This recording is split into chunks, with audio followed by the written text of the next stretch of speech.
नमस्कार. मी भाऊ तोरसेकर. तुम्ही बघत आहात प्रतिपक्ष.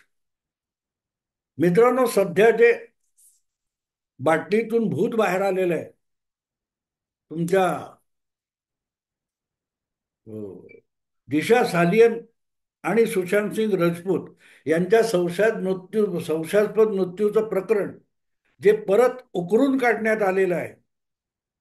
खरं तर याविषयी मी फार पूर्वी एक व्हिडिओ केला होता, मला वाटते 1.25 ते 1.5 वर्षापूर्वी.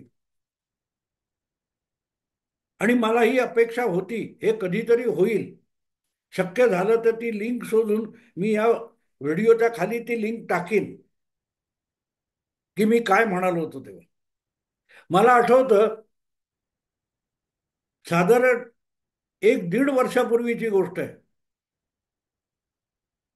शिवसेनेचे तत्कालीन खासदार, जे नंतर सगळ्यात शेवटी शिंदे गटामध्ये सहभागी झाले आणि जे स्थानिक लोकाधिकार समितीचे ज्येष्ठ नेते होते आणि संस्थापक सुद्धा होते, आमदार मंत्री वगैरे झालेले आहेत, ते गजाभाऊ कीर्तीकर यांनी आपलं एक राजकीय आत्मचरित्र प्रसिद्ध केलं. आणि त्या आत्मचरित्राच्या प्रकाशनाचा समारंभ पार्ल्याला, त्या सहारा हॉटेलच्या एका कुठच्या तरी समारंभाच्या स्थानी झाला होता. मला आमंत्रण होतं, मी गेलो होतो. आणि ते प्रकाशन तत्कालीन मुख्यमंत्री एकनाथ शिंदे यांच्या हस्ते व्हायचं होतं.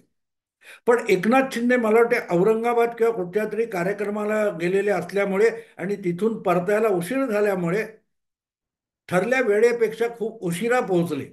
बाकीचे पाहुणे आलेले होते आणि तेव्हा तिथे जे अनेक पाहुणे आलेले होते त्यामध्येच एक होते भाजपचे केंद्रातील मंत्री आणि शिवसेनेचे महाराष्ट्रातले माजी मुख्यमंत्री नारायण राणे. आमचा जुना परिचय आहे आणि त्यामुळे त्या समारंभाला सुरुवात व्हायला वेळ होती. अशा वेळेला आम्ही काही लोक गप्पा मारत बसलो होतो. तर नारायण राणे यांच्याबरोबर मी जवळजवळ 1.25 तास होतो. मनमोकळ्या गप्पा झाल्या, जुन्या गोष्टी, नव्या गोष्टी, असं सगळं झालं होतं. आणि त्यावेळेला मी सहज बोलता बोलता नारायण राणेंना, आम्ही दोघेच होतो, तिसरा कोणी आम्ही काय बोलतोय ते ऐकत सुद्धा नव्हता. तर मी नारायण राणेंना हा प्रश्न पॉइंट ब्लँक विचारला होता की तुम्ही वारंवार, तुम्ही किंवा तुमचा सुपुत्र नितेश राणे अधूनमधून दिशा सालियन, सुशांत सिंग राजपूत या प्रकरणाचे पुरावे, तपशील याविषयी बोलत असता, मग तुमच्याकडे जे काही पिनपॉइंटेड पुरावे आहेत ते तुम्ही लोकांसमोर आणत का नाही? तेव्हा नारायण राणेंनी मला एक खाजगीत उत्तर दिलं होतं. मी थोडंसं धाडस करून त्याच्यावरच व्हिडिओ केला होता आणि त्याचीच लिंक मी मुद्दाम खाली देईन. नारायण राणे मला म्हणाले होते की आपल्या मृत्यूपूर्वी जवळजवळ 8-10 दिवस आधी दिवंगत शिवसेना प्रमुख बाळासाहेब ठाकरे यांचा फोन आला होता नारायण राणेंना आणि त्यांनी राणेंकडून एक वचन मागितलं होतं. राणे राणे म्हणाले की कसला शब्द पाहिजे साहेब? ते म्हणाले नाही, तू आधी वचन दे, मग मी तुला अट काय ती सांगतो. आणि राणे म्हणाले, आमच्यासारख्या सामान्य माणसाला बाळासाहेबांनी इतकं उंचावर नेऊन ठेवलं, त्यांचे आपल्यावर इतके उपकार आहेत की ते कुठली अट घालणार, कुठलं वचन मागणार याचा काडी मात्र विचार न करता मी म्हटलं शब्द दिला. बोला साहेब, तुम्हाला तुमची माझ्याकडून काय अपेक्षा आहे? तेव्हा साहेबांनी सांगितलं की कधीही आदित्य आणि उद्धव यांचं फार मोठं नुकसान होईल, असं काहीही करू नको. आणि मी म्हटलं ठीक आहे, मी तुम्हाला शब्द दिलाय, कधीही करणार नाही. आणि या शब्दाने, या वचनाने मी बांधला गेलोय. आणि म्हणूनच या सालियन किंवा सुशांत सिंग राजपूत याविषयी मी सूचक बोलत असलो तरी थेट माझ्यामुळे उद्धव ठाकरे आणि आदित्य ठाकरे गोत्यात येतील असं मी काहीही करणार नाही. कारण मी बाळासाहेबांना शब्द दिलाय. आदित्य किंवा उद्धव हे बाळासाहेबांच्या विषयी किती निष्ठावान आहेत मला माहित नाही. पण मी आहे. म्हणजे नारायण राणे हे निष्ठावान आहेत. कारण बाळासाहेबांनीच हे जे काय जो नारायण राणे लोक ओळखतात, तो बाळासाहेबांनी घडवलेला आहे, फक्त जन्म दिलेला नाही. त्यामुळे त्यांना दिलेला शब्द आपण अखेरपर्यंत पाळणार. फायदा तोटा हा विषय नाही.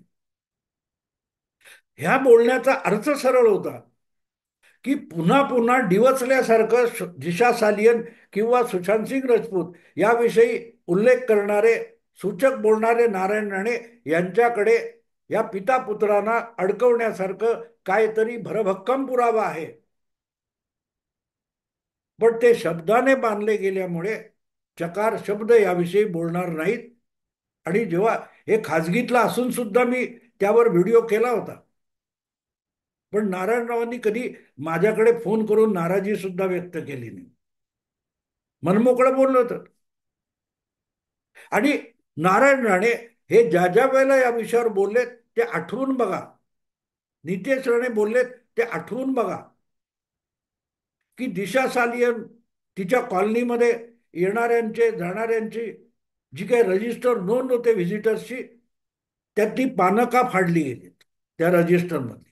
त्या कालखंडामध्ये त्या सोसायटीमध्ये कोण आला कोण गेला, त्या काळातलं जे काय सीसीटीव्ही फुटेज आहे त्या कॉलनीचं, ते डिलीट का करण्यात आलं, ते का गायब झालं, ते शोधून काढा.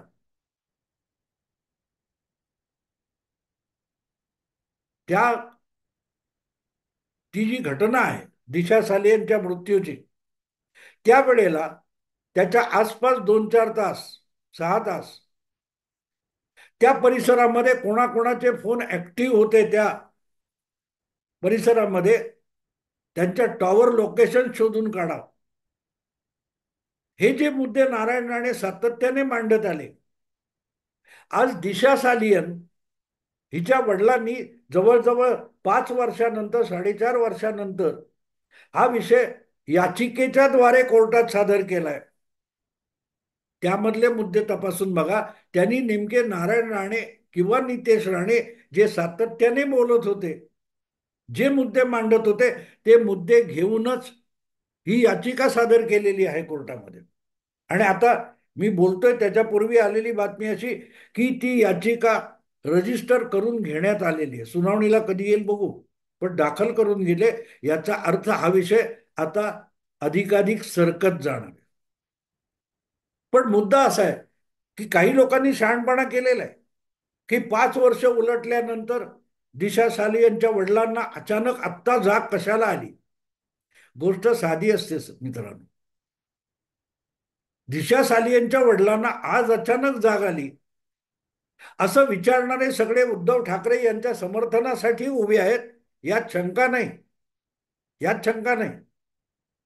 पण अशीच उशिराची जाग ही अर्णब गोस्वामीला अडकवण्यासाठी ज्या आत्महत्येचा वापर करण्यात आला, त्या केसचा वापर करण्यात आला, त्यातल्या त्या मृत व्यक्तीच्या पत्नीने आणि मुलीने अशीच दीर्घकाळानंतर जाग येऊन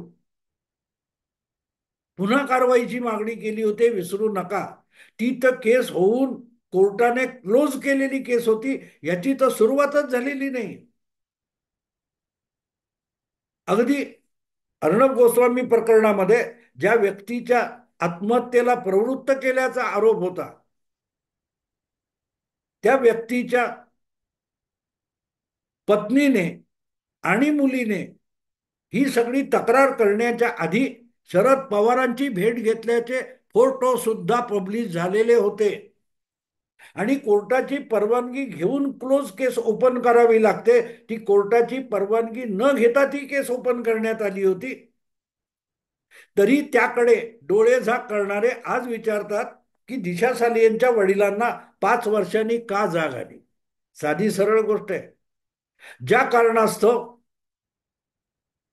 त्या मृताच्या पत्नीला आणि मुलीला उशिरा जाग आली आणि त्यांनी केस रिओपन करायला सांगितली, त्याच कारणास्तव दिशा सालियनच्या वडिलांना उशिरा जाग आलेली आहे. उशिरा जाग आलेली सरळ गोष्ट आहे. कोणीतरी दिशा सालियनच्या वडिलांना हे पटवलेलं आहे की तुम्ही यासाठी मैदानात आलं पाहिजे, तुमच्या मुलीचा काय तो बलात्कार झाला की काय, तिचं हत्या झालेली आहे वगैरे, पीडितेचे वडील आहात तुम्ही, तुम्ही मैदानात आलं पाहिजे. हे कन्व्हिन्स करायला वेळ जातो अनेकदा.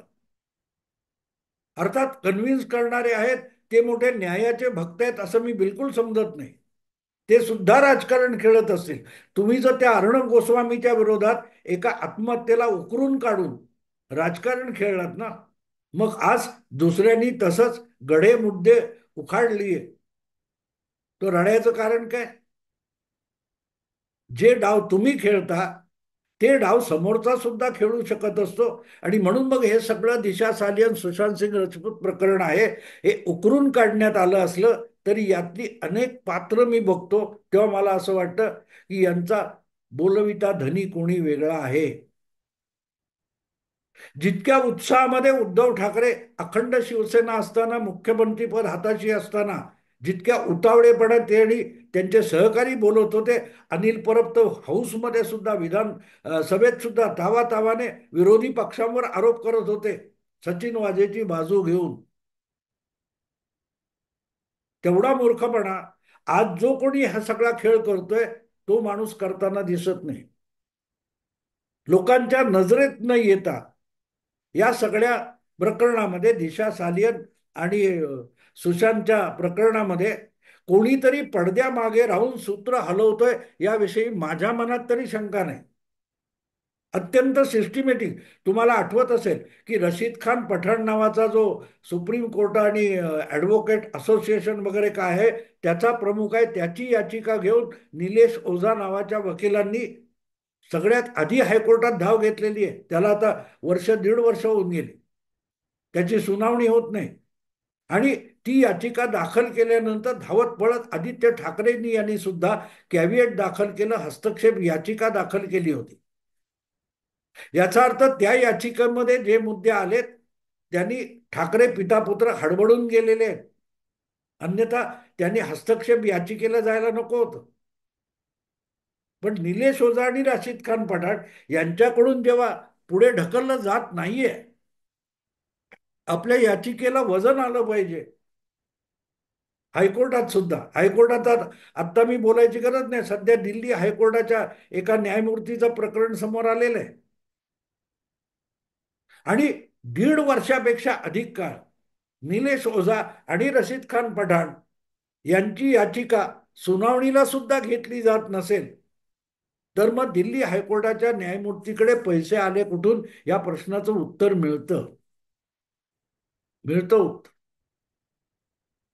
आणि तसे आरोप यांनी सुद्धा केलेले आहेत, मला त्याच्यात जायची गरज नाही. पण एक गोष्ट आहे, या या सगळ्या आत्ता जे प्रकरण उसळून वर घेऊन आलेलं आहे त्यामध्ये एक बारकावा तपशिलात चर्चेला जात नाही की ज्या निलेश ओझाने रशीद खान पठाण या याचिकाकर्त्याला घेऊन दीड वर्षापूर्वी आदित्य ठाकरेंना अटक करून याची तपासणी झाली पाहिजे अशी याचिका हायकोर्टात केलेली होती, त्या निलेश ओझा याच वकिलाकडे आज दिशा सालियनच्या वडिलांनी आपलं वकीलपत्र दिलेलं आहे.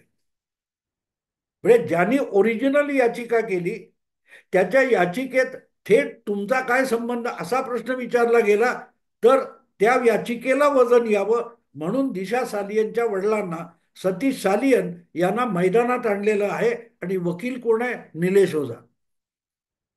इथे गंमत लक्षात येते की ही सगळी सूत्र या आपल्या दृष्टीपथात न येणाऱ्या जागेवरून हलवली जात आहेत आणि कोणीतरी ठरवून अक्षरशः कठपुतळी असल्यासारखे या सगळ्या लोकांना खेळवतोय. ते बरोबर आहे का चूक आहे याच्यात मी पडणार नाही. आदित्य ठाकरे यांना कॉर्नर करण्यासाठी, टार्गेट करण्यासाठी सगळं चाललंय, निश्चित चाललंय. आदित्य ठाकरे आणि उद्धव ठाकरे आणि उबाठा शिवसेना यांना गोत्यात आणण्यासाठी, त्यांना टार्गेट करण्यासाठी हा सगळा खेळ चालू आहे, याविषयी माझ्या मनात बिलकुल शंका नाही. पण हाती सत्ता असताना आदित्य ठाकरे, उद्धव ठाकरे आणि त्यांच्या सोबतच्या लोकांनी जो काय धिंगाणा केला होता तेव्हा देखील हाच प्रश्न विचारला गेला पाहिजे होता. तेव्हा कोणी विचारला का? उलट अर्णब गोस्वामीला अटक केल्यानंतर अनेक पत्रकार, संपादक आणि काय तर मीडिया हाऊसेस खुश झालेले होते.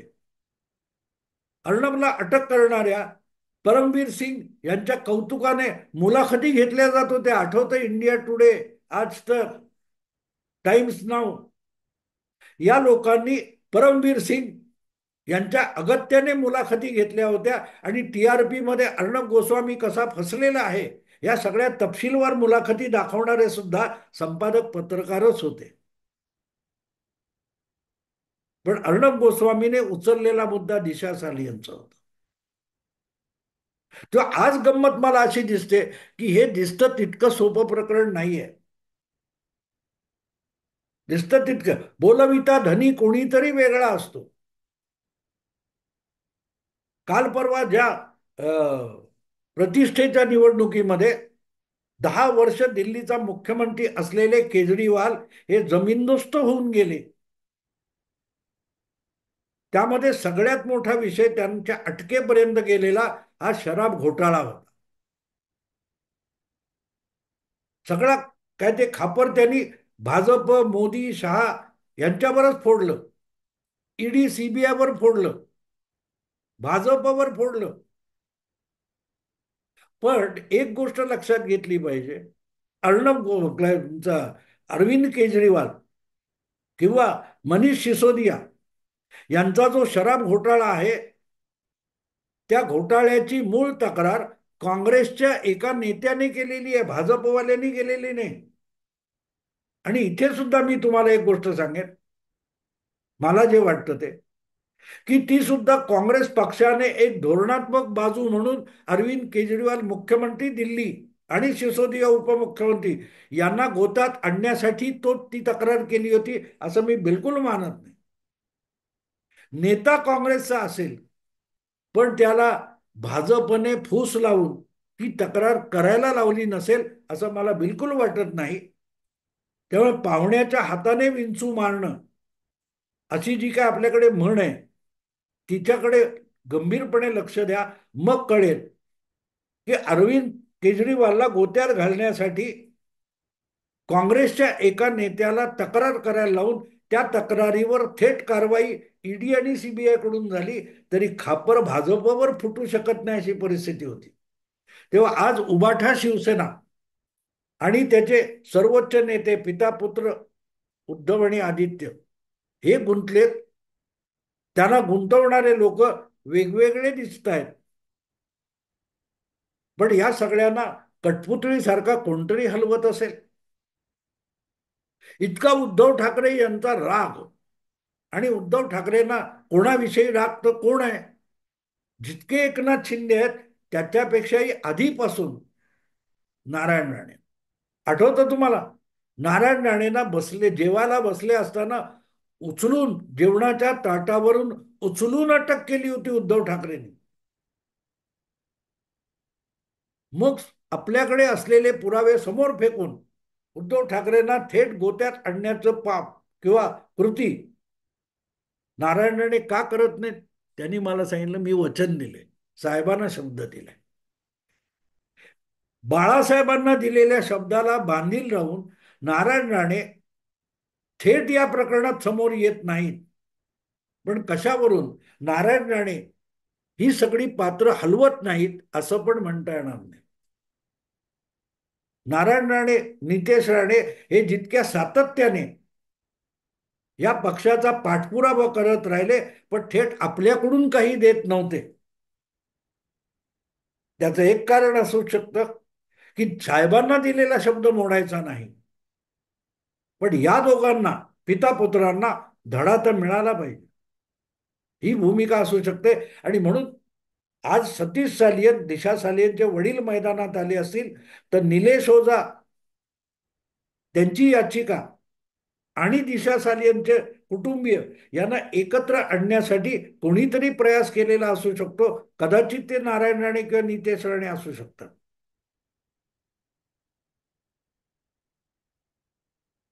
ती कंगना राणावत म्हणाली होती ना, हमेशा एक जैसा नहीं रहता. येस, समय का पहिया है, चलता रहता है, दिवस बदलतात. तिच्या कार्यालयावर बुलडोजर चालवला गेला तेव्हा तिने उच्चारलेली ही शापवाणी होती. आणि आज काल का पहिया चलता रहता है, कालचक्र सुरू राहतं. आणि ते उलटून बुमरँग होऊन आदित्य आणि उद्धव या पित्या पुत्रांवर चाल करून आलेले आहे. पण त्यातली जी सगळी पात्र आहेत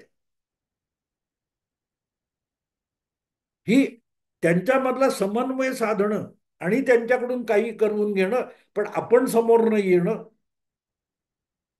याचं कारण, मला तरी असं वाटतं की याचं कारण साधं सरळ आहे.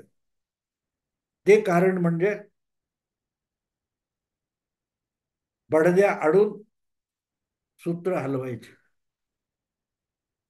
मला वाटतं मी नाव सांगायची गरज आहे असं वाटत नाही. एवढं ना तुम्हाला कळलं असेल की जे आरोप पहिल्यापासून नारायण राणे, नितेश राणे करत राहिले, त्याच आधारावर आज हे सगळं प्रकरण समोर येताना आणि उलगडताना दिसत असेल, तर मग सूत्रधार कोण हे मी नाव घेऊन सांगायची गरज नाही. मित्रांनो, आता इथेच थांबतो. आवडलं लाईक करा, शेअर करा आणि प्रतिपक्षाला सबस्क्राईब करा. नमस्कार.